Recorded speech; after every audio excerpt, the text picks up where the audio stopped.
5月13日，新疆维吾尔自治区东突厥斯坦阿克苏地区50名维吾尔家庭子女以所谓富裕劳动力告别故土，送往浙江就业。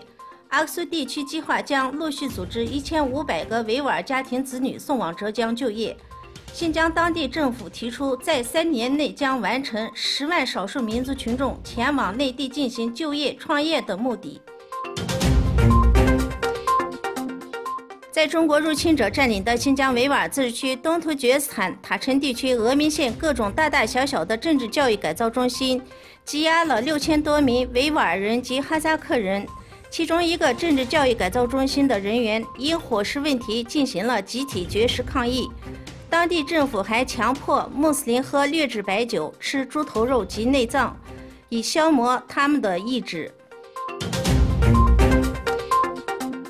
巴勒斯坦和以色列之间的人道悲剧引发了联合国安理会的激烈辩论。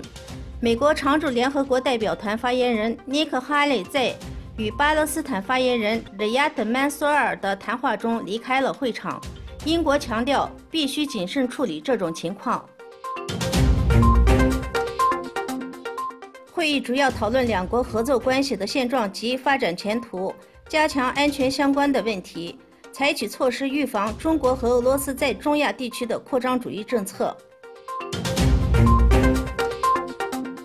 5月14日至15日，在阿斯塔纳举行了由土耳其、俄罗斯和伊朗及叙利亚反对派参加的叙利亚问题第9轮会议。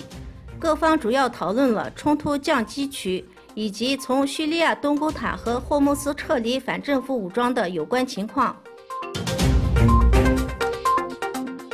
欧洲统计局于2018年年初宣布对欧洲国内生产总值的初步增长预测，欧元经济体同比上一季度增长了0.4%。